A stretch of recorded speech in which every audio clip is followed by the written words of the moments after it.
طرمن 20 قربانی دریا ایجا دیگه هنه پارێزگەها دهوکێ وان بەری چوونێ خاطرە خوش کەس و کارên خو خواسته بۆ داک و بگەهنە وڵاتên ئەوڕۆپی لێ پێلên derya ئیجا گیانێ وان ژێستان. ناویان مەچوون دشێن مەچوون ژنتیان مەچوون ماڵامە خراپ بوو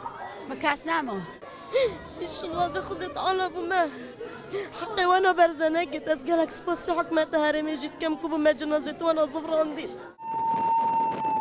ریدانên derya îce bandûriyê diket li ser guhorîna boçonên hindek xurtan ku bi rêkên qeçax qesta welatên Ewropî dikin.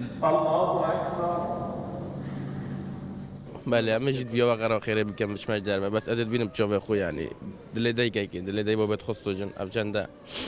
ناگیری سرم ده هم هینید بینم چاوه خو ما وش بیتن خلقه گله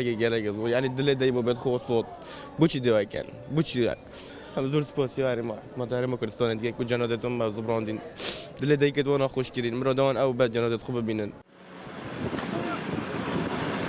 هندێک ji kesûkarên qurbaniyan sîcbariya qeçaxçiyan dikin li ser yan ji dezdana kesûkarên xwe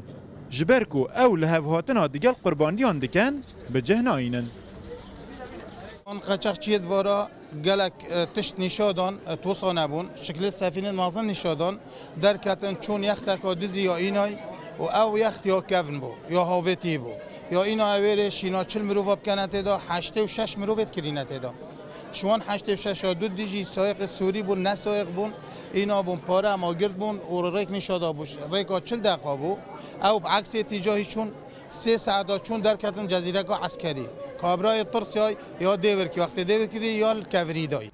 کاروان طرمên قربانیان 24 bûn 20 ji wan xelkê parêzgeha Duhokê ne û li ser erkê nivîsîngeha Serokê Hikûmeta Herêma Kurdistanê gihiştin başûrê Kurdistanê. Têçûyê her tarmekî di navbera 1800 ta ku 2200 euro lê dihêne mezaxtin. Qurbaniyên derya îce bi kumeka hîviyan ve beref Ewropa diçûn. Lê derya îce xala dîmahiyê li ser ristaya jiyana wan dana û ew hîviyet xwe pêk ve vegeriyane Kurdistanê da ku tarmê wan etnafa Kurdistanê da bêne veşartin. Eyûb Nesrî Rodaw, Duhok.